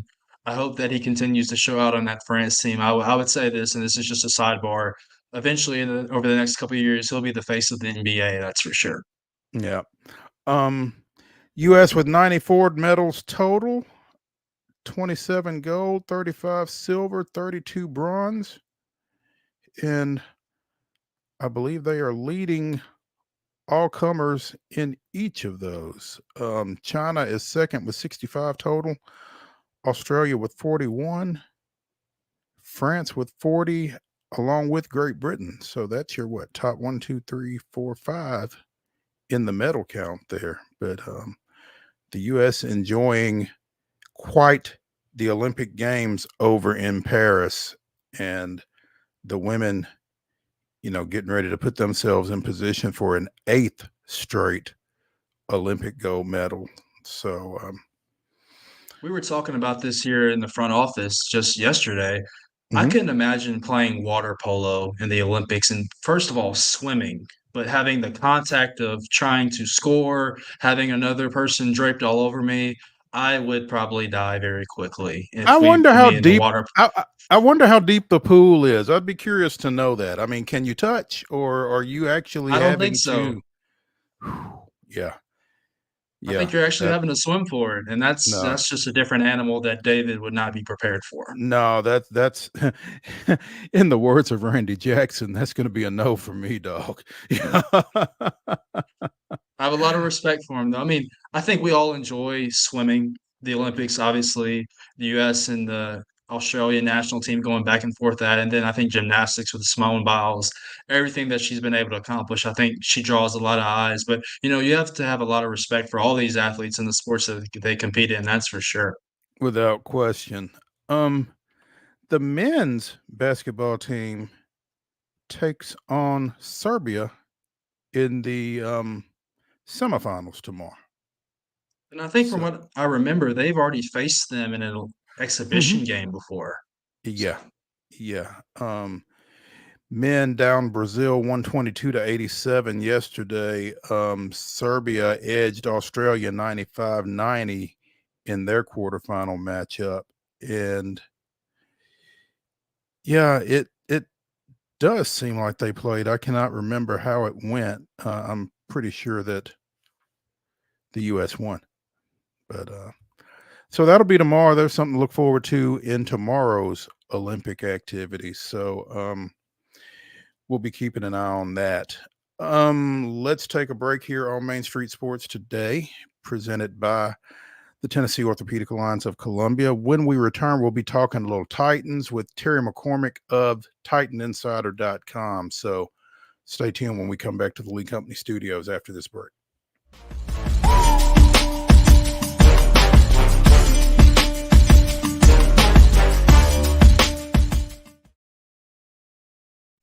With Lee Company technology, the best handymen are hands-off.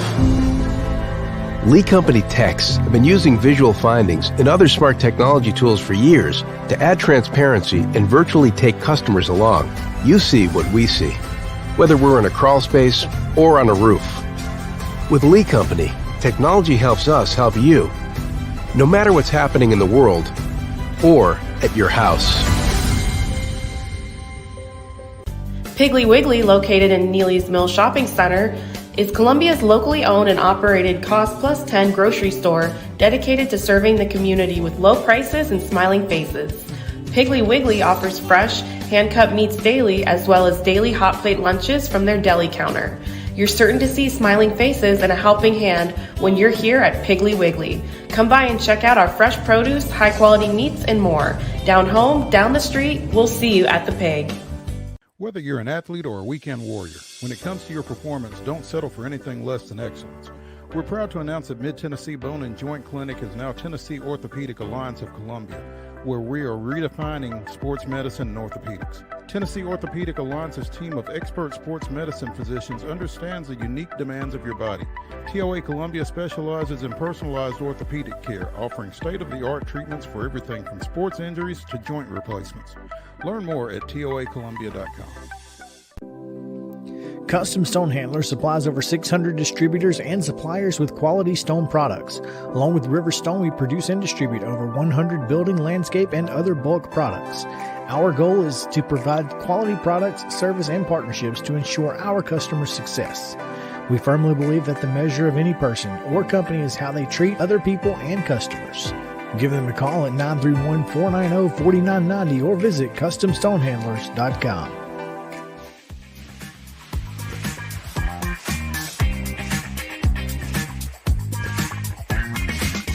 Wild and Wacky Wednesday here on Main Street Sports Today, presented by the Tennessee Orthopedic Alliance of Columbia. In our final segment, David and I will be bringing you the weirdest, wildest, and wackiest news from across the globe. Right now, we're bringing you some pretty wild and wacky news from Ascension St. Thomas Sports Park with Terry McCormick, the Titan Insider, joining us. Terry, how's it going? Well, Yes. I don't know. You tell me. I saw the news late yesterday, I guess, that Sadiq Charles, who had been running with the ones at right guard, pulling Eric Cartman. Basically, decided to retire from football. If this was high school football, it would, you say, where's so-and-so? And they'd say, well, he got his driver's license, and his mom told him that he had to get a job to, put gas money in the car. But I don't think that was the case with Sadiq Charles, who was being decently compensated to play right guard for the Titans. Yeah, I don't think gas money was necessarily the issue. Terry, you've got a not great connection. Can we ask you to pop out and pop back in real quick? Sure. Okay. Sure. 24-year-old Sadiq Charles has been placed on the reserve/retired list, signed over the offseason from the Commanders of Washington. Again, had been getting most of the reps with the ones at right guard, and as recently as 2 days ago, when the team put out its first depth chart of the preseason, was listed as a starter. And, for a team that's obviously in flux along that offensive line, that's not a good development there. So Terry's back with us and moving around, trying to find a good spot, looks like. But Terry, can you hear us? Nope. I can. You guys Okay, hear me? there we go. Yeah, awesome. As I was saying while you were off just now, this offensive line has been, one of the concerns about this team coming into this season. And you sign this guy as a free agent, comes in, feels like maybe he's solidifying that. Had been running with the ones, was listed as a starter on the depth chart that the team put out on Monday, and all of a sudden he's gone. What does that do for this offensive line and the stability or lack thereof? Well, it means that Dylan Radins goes back to the front of the line in terms of, the right guard position. He was running with the twos for most of camp, but Radins, most Titans fans are familiar with him, a second-round pick in 2021 that has really kind of bounced around and has yet to find a starting spot, during his time here. This is going to be a final opportunity probably for him to do that. They have other options. There's Daniel Brunskill, who played right guard last year. There's Andrew Rupsich, who got a little bit of action last year, late in the year, up from the practice squad. And then the other thing about Rupsich, he got in with the first team today for a little bit, got a handful of snaps there.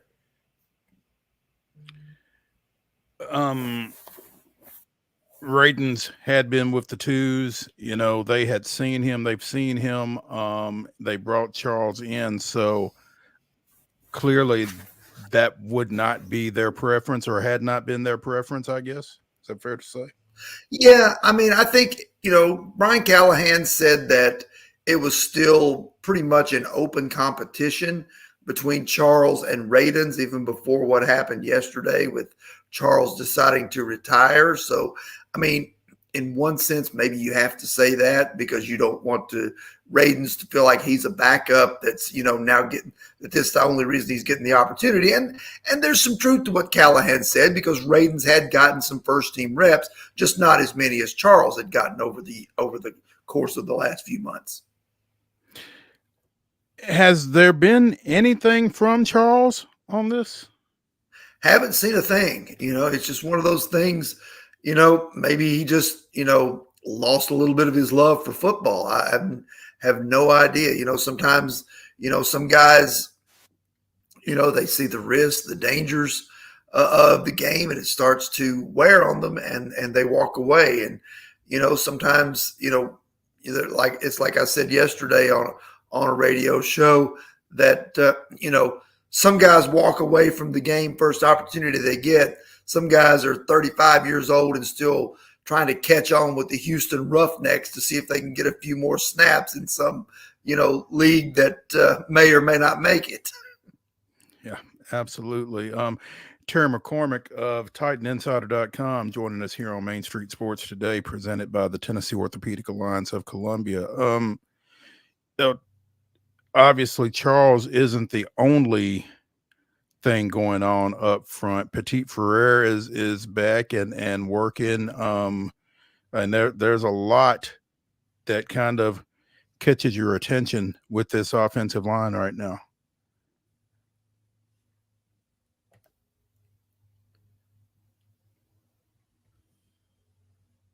Froze on us. Can you see me? Can Terry, you hear me? Still there? We can hear you I'm now. here now. Yeah. Can you hear me? Yeah. There we go. Yeah. I'll just have to stand up, it looks like. I was just saying, that's not the only thing going on with this offensive front right now. You got Petit Ferrer back. There's a lot that bears watching with this offensive line. Really does. And that's going to be one of the interesting things to take in Saturday when the Titans open the preseason against the 49ers. Petit Ferrer has gotten the lion's share of the right tackle reps ever since he was activated off PUP last Friday. Every practice that we've been able to see, he's gotten the majority of the first team reps. So I think he's moved to the front of the line in terms of that pecking order. And right now, if you ask me, they're starting five. It's going to be Cushenberry at center. It's going to be Skoronski and Radens at guard. And it's going to be Latham and Petit Ferrer at tackles. That's what it looks like, barring an upset of somebody, really showing out here over the course of the next couple of weeks. Terry, we kind of talked about this, off air, that, good offensive linemen are kind of hard to find just walking the streets nowadays. So do you feel like Radens is the guy at that right guard position moving forward? Do you think they'll, look in the next couple of weeks for a guy looking to get cut? Do they think to bring in depth for somebody who might be a free agent right now? How do you feel like that depth part of Charles not being there will play out? Yeah, that's going to be interesting. I think for now, Radens is the guy, is the starter. I think they'll still, have Brunskill available. They'll take a look at Rupsich, and then they'll scour the free agent wire to see if there's anything out there. And then a couple of these guys that they brought in or have been here that are tackles. Ojukwu has a little bit of guard experience that they've worked him in there last year. And then also this Jerron Christian that they brought in from the Browns in the offseason. I think he has a little bit of guard experience, but we've not seen him work there thus far in camp. But that could change now that, Charles is out of the picture. Really quick for me before I hop it back to Mo, going back to the trenches, let's go to the defensive line real quick. Seen a lot of videos from practice on Jeffrey Simmons and Trevondre Sweat working together and how they've been kind of bullying around the interior of that Titans offensive line. What are you seeing from that duo so far? And what do you think Sweat can be alongside Simmons to kind of solidify that defensive front? Well, I think Sweat has been a pleasant surprise for a lot of people. I think there were a lot of people that questioned his work ethic, his character, a lot of the things that, where he, had some issues with a DUI and things like that, some weight concerns, those sorts of things. But so far, he's answered the bell every time he's been called upon in camp, and he's strong as can be. And then when you put him in the middle of that line, it certainly frees up Jeffrey Simmons and even Sebastian Joseph Day, who they brought in as a free agent, to kind of wreak havoc, not to mention the linebackers, because Kenneth Murray and Jack Gibbons have been coming downhill thumping people.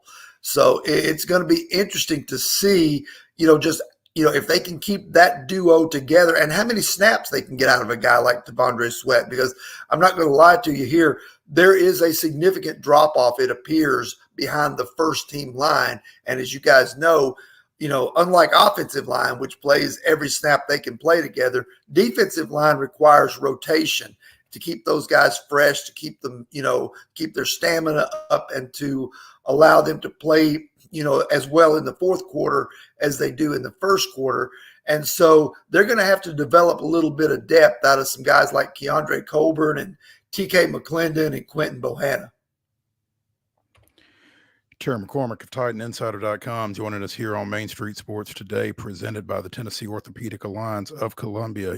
Terry, listening to you just then, talking to David, it feels like maybe the defense is a little bit ahead of the offense, and I guess the loss of Charles and the loss of DeAndre Hopkins probably don't necessarily help that. What are your expectations as this team goes into this matchup with San Francisco this weekend? Well, that's kind of the $1 million question. We were wondering, is this defense under Denard Wilson, is it really, really good in a hurry, or has this offense been slow in coming around? We've seen flashes from the offense, and when Will Levis has had time, he's made good throws. He's today looked like the first time that he and Calvin Ridley had really gotten on the same page, because they hooked up a couple of times. There was one time on a flea flicker that Levis just threw a perfect pass up the sideline, and Ridley caught it with a back shoulder catch against Trey Avery. And then late in practice, the deep ball that it's kind of been kind of scattershot between those two for much of camp. They finally were able to get it hooked up, and about a 60-yard pass play from Levis to Ridley, which was another highlight for the offense today. I had something and I just went blank on it just that quick, but talk a little bit more about what you're seeing out of Will Levis. I mean, you said that the deep ball hookups haven't necessarily been there, and with the upgrades that they've made in the receiving game, I'm sure that they want to see a little bit more of that downfield game. Yeah, I think, and one of the things that I asked Levis today when he was made available to the media, and he admitted that this is the case. Last year we saw him, chuck the ball down the field quite a bit. But this offense that's just one element of this new offense that Brian Callahan has installed. It's a pass-based offense, but you got to have the short and intermediate routes. And I think, he's done a lot better with the short and intermediate stuff so far in camp than we saw a good part of last year. I think, he's been using his tight end, Josh Wiley, quite a bit. Chika Okonkwo's made a couple of plays, and he's throwing to guys like Tyler Boyd, plus the running backs, Pollard and Spears a little bit. So the way I ask it to him is like, have you had to kind of, retrain yourself basically to accept singles and doubles as opposed to home runs all the time? And he admits that, that's a part of it that he's had to embrace. I know what it was I was wanting to ask you. Quandre Diggs came into camp a couple of days ago. What have you seen out of him? I know y'all got to talk a little bit to him today. What have you seen? What are you hearing out of him? What do you like? Well, I think eventually he's probably going to be this team's starting free safety, probably dislodge Elijah Molden from the starting lineup, and it'll be he and Amani Hooker most likely getting the starting nod, with Jamal Adams probably being a situational type player in nickel and dime packages and that sort of thing, because Adams is such a valuable guy blitzing and doing things like that, I think that's the way they want to use him. This Diggs thing has been in the works for – what's that? Yeah, sorry, I didn't mean to cut you off right there. Last thing for me, real quick. Heading into the preseason game this weekend, how often do you think we'll see Will Levis early in the game with the starters? And then how long do you think they'll play before they kind of transition into the backups? Yeah, Brian Callahan told us he would tell us that tomorrow. My guess is probably 2 to 3 series for the offense before they bow out.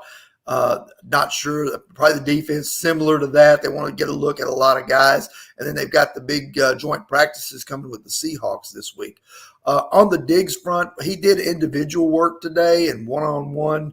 He didn't do much of that. Didn't do any team drills. They want to ease him in because he's not had any camp time. Okay. All right. How big is it that Diggs and Adams, have obviously played together, once Diggs gets on the field, gets acclimated and that kind of thing, the connection that they have from having played together before, how significant is that coming into this situation? Well, it's a pretty big deal. I think, they know each other from the Seahawks. They actually knew each other from before that. They've known each other since they were teenagers, apparently. So they've been close friends, and Adams had a hand in the recruiting process of Diggs. And, it's going to be interesting to see them both, see how they fit into this defense. Anything that you've seen out at camp that particularly stood out to you that we've not necessarily talked about to this point? I'll tell you who's had a really good camp. 2 guys that have had a good camp that kind of, are, for lack of a better term, they're a little bit of old news in the receiver category, but Mason Kinsey and Kyle Phillips, both battling for roster spots. They've looked really good, especially in, Phillips looked really good in red zone work today. Kinsey looks like he is going to be at least first in line in the preseason for the punt returns. So that's going to be interesting. And then, there've been several other guys that kind of catch your attention. And I know, they've kind of bolstered the safety position, adding Diggs and Adams in recent days, but an undrafted rookie named Keaton Ellis is starting to get a little bit of attention in terms of the way he's played. And don't count out Gabe Judy Lolly. He has played pretty well as a backup cornerback. And the other corner that I really like is Jarvis Brownlee, the 5th round pick out of Louisville. He is always around the football when it's thrown his way. We've talked to some other folks and his name has come up as well. So yeah, I'm looking forward to seeing him, when they get going here in the preseason. Terry McCormick of the Titan Insider, of TitanInsider.com, joining us here on Main Street Sports Today, presented by the Tennessee Orthopedic Alliance of Columbia. Terry? Oh, one thing I wanted to ask you before we let you go, and it's not Titans related, but are you okay with Jazz Chisholm and his neon belt and everything else that he's been bringing to the party? He's happy about the here? homers, that's for sure. I'm excited about what Jazz Chisholm is bringing to the win column. He can do whatever the heck he wants. Reggie Jackson wasn't exactly a, mild-mannered, tone-it-down guy, but he got the job done. Well, I know that you guys are a really buttoned-down type of outfit, and Jazz brings a different energy to that whole situation over there. I mean, I guess it's a good thing that they are winning with it. Yes, I mean he can be what he wants and do what he wants as long as he's hitting the ball and making plays at third base. I mean, he doesn't have to be as buttoned down as Joe DiMaggio or Lou Gehrig to please me as long as he hits.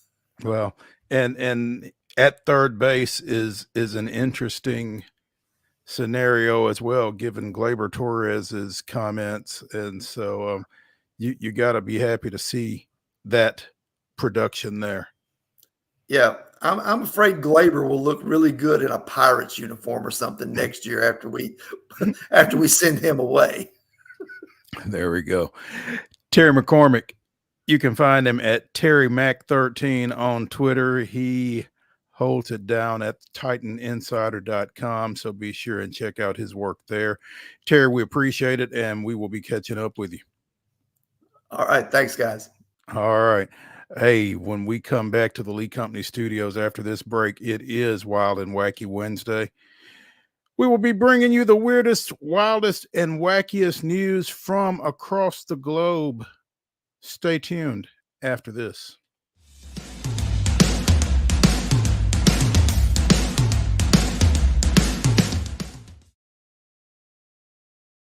He shoots, and he scores!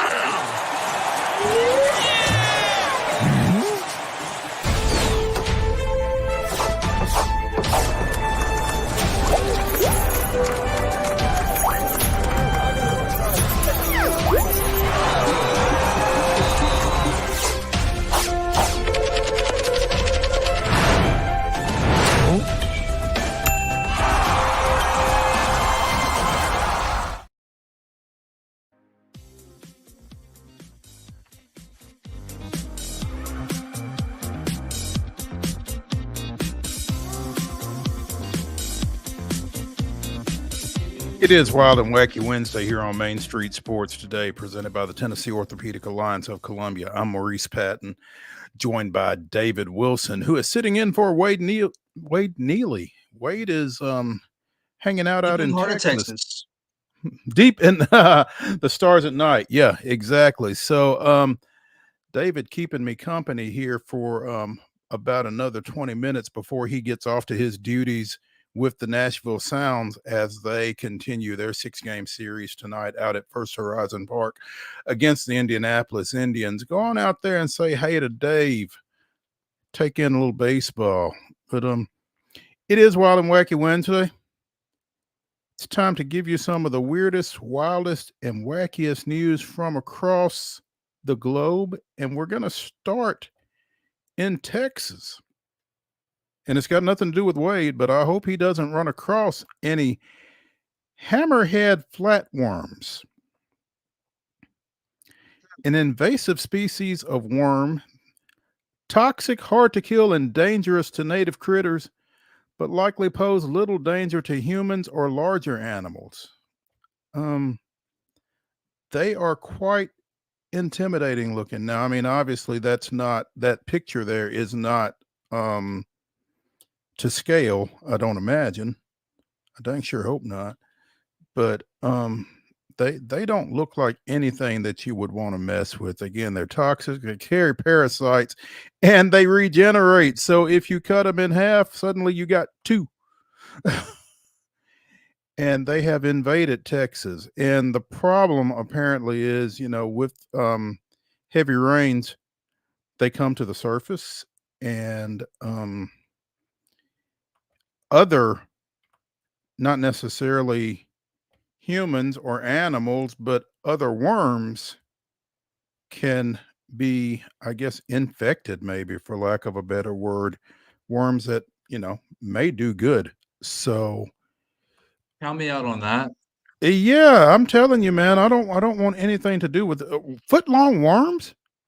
Come on now. Yeah, I'm gonna need a full 10-page report back from Wade on those after he comes back from Texas, since he's down there.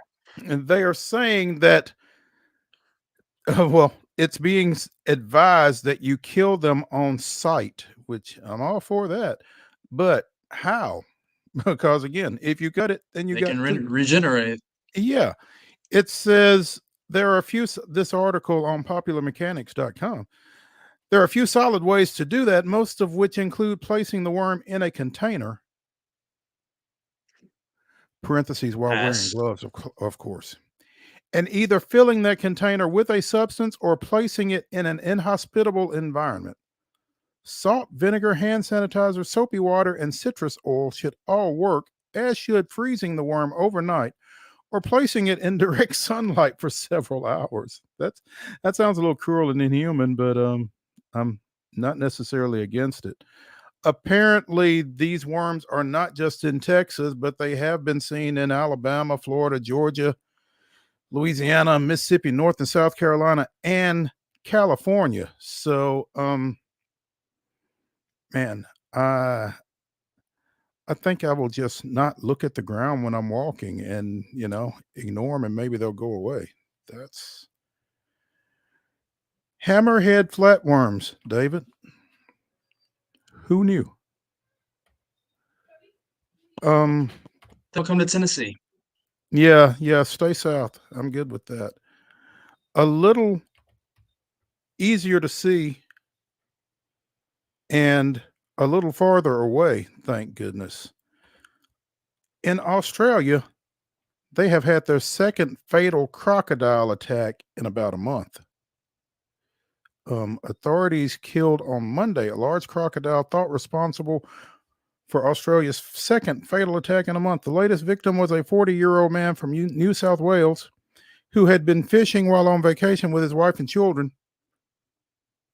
The man fell into a river. His body has not been recovered. Apparently, a steep bank collapsed underneath this man, causing him to fall nearly 20 feet into the Annan River, which is renowned as a crocodile habitat. It's straight up and down. It's a hairy spot to be fishing.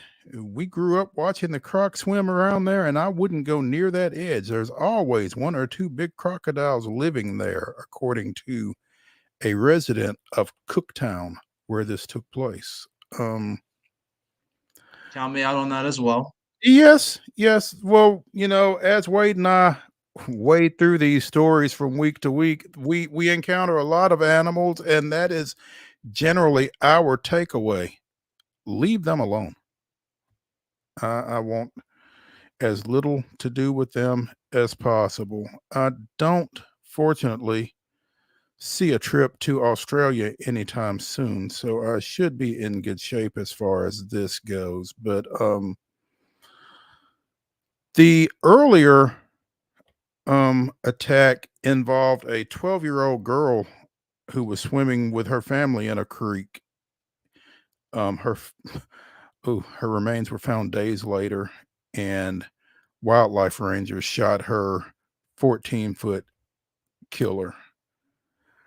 Third fatal crocodile attack in Australia this year, closing in on the record of 4 in 2014. Apparently, a 16-year-old boy was killed off of a Queensland island back in April. Ugh, that's got to be horrific. A little more tame in Des Moines, Iowa. People use their poultry for good. Somebody having fun with this story. Iowa's capital city is establishing a new pecking order for backyard chickens and roosters after some of their diehard fans paraded around City Hall with some of their flocks on Monday. Apparently, there were restrictions proposed in Des Moines that would cut the number of chickens owned from a maximum of 30 to a maximum of 12 and ban the roosters that are apparently making too much noise in certain neighborhoods in and around Des Moines. After this parade, there seems to be some traction toward, a kinder and gentler approach to these restrictions that will better serve the whole community, including chicken owners. It seems that between the start of 2020 and June, there were 3 complaints made to the Des Moines City Council regarding, chicken issues. And apparently there was a little bit of an overreaction to those. And you know how it goes with a vocal minority. But apparently cooler heads prevailed after this chicken parade, and roosters will be allowed. Chickens will need licensing, and there will be a process for dealing with the loud cacklers, I guess. So, you know, you can fight City Hall, contrary to popular belief, or you can parade around it. So there's that. This is interesting. A 19th century shipwreck apparently has been discovered off the Swedish island of Åland. The ship was loaded to the brim with luxury goods, including porcelain items and about 100 bottles of champagne and mineral water. According to authorities, though, no one will be able to reclaim any of that champagne without proper authorization.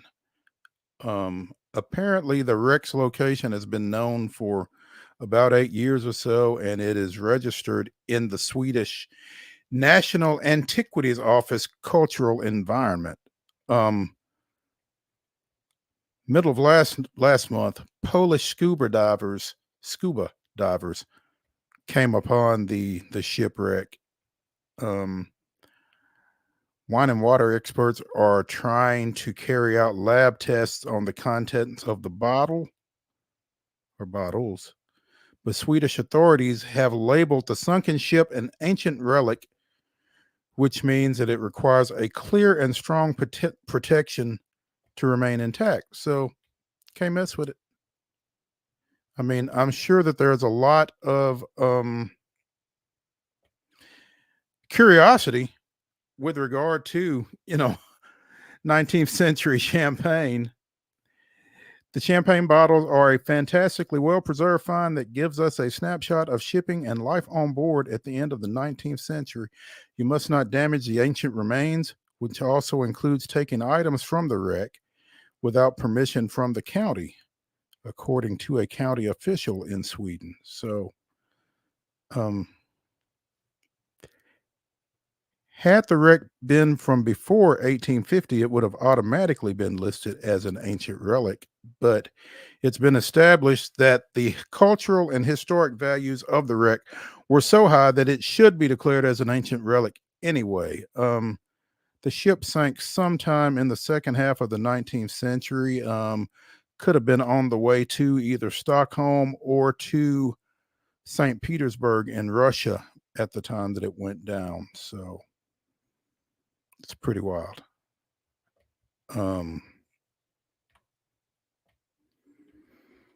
Interesting stuff going on with shipwrecks and liquor in Europe. David, we talked about this, or Wade and I talked about this earlier in the week. One of the great things about the Olympics is collecting pins, and I think each of the different countries and the athletes and other fans and that kind of thing go over with pins and trade excuse me, trade with other folks trying to build up their pin collection. And there are some folks that have apparently done pretty well, if this picture is any indication. I still think least.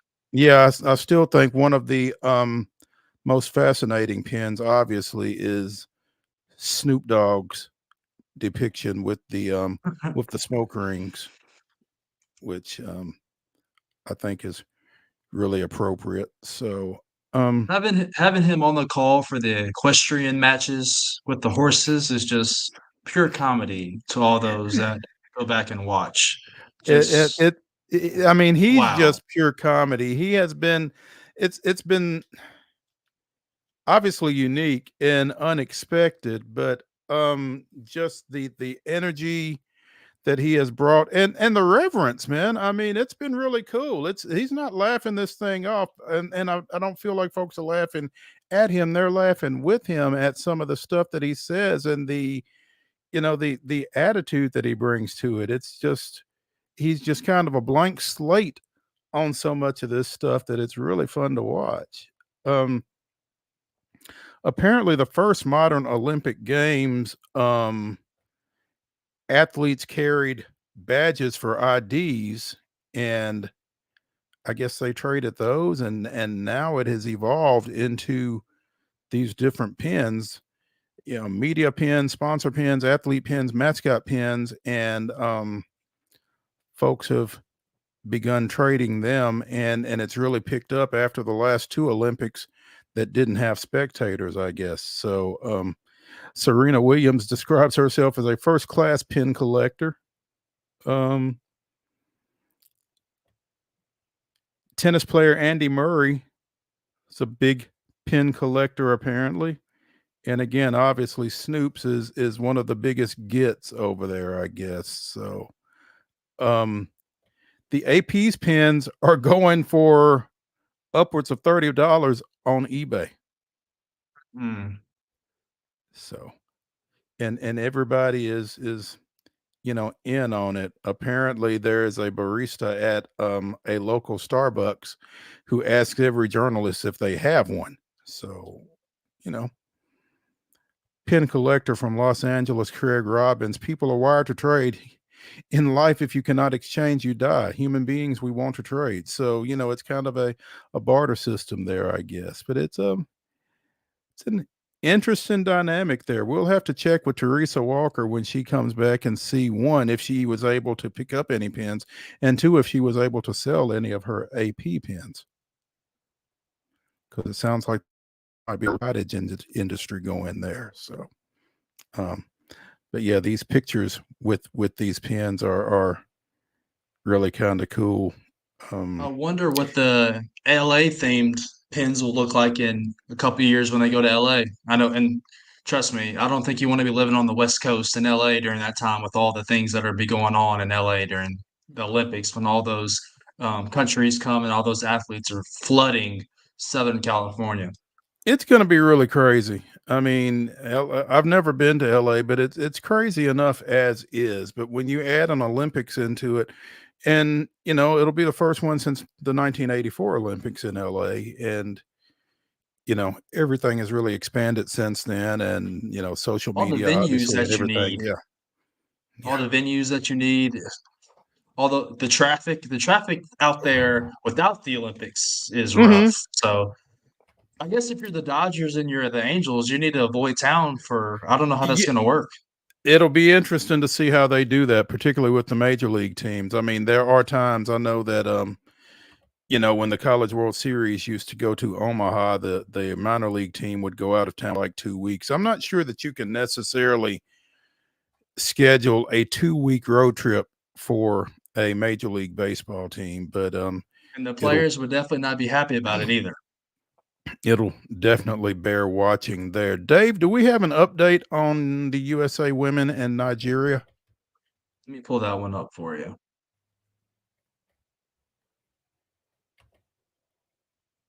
Fourth quarter, late in that one, 86-59, all US of A. Let's see what the leading score is. It is Asia Wilson. She's got 20 points, 9 of 11 from the field, 10 rebounds, so she's got a double-double. Solid. 20 and 10. 20 and 10. You'll take that from arguably the best player in the WNBA and probably the best player on your team. So, yeah, it sounds as if the United States women are headed to the medal round. I don't know that was necessarily a question, but we just answered it. So, Wild and Wacky Wednesday here on Main Street Sports Today, presented by the Tennessee Orthopedic Alliance of Columbia, winds down. David Wilson of the Robertson County Connection riding shotgun with me today. David, I appreciate you taking some time and have fun at a First Horizon Park tonight. Are y'all going to get? You're not going to have any problems, are you? I hope not. Enjoyed being with you. You got Blaine tomorrow. Kind of disappointed you didn't ask me to do back-to-back days, but I know you and Blaine will have a good time tomorrow. Well, we didn't want to wear you out, man, but I appreciate it. And yeah, we've got Blaine Keller from Sumner County coming in with us tomorrow. Looking forward to that. So be sure and join us here in the Lee Company Studios at 2:00 for Main Street Sports Today, presented by the Tennessee Orthopedic Alliance of Columbia. We'll see you then.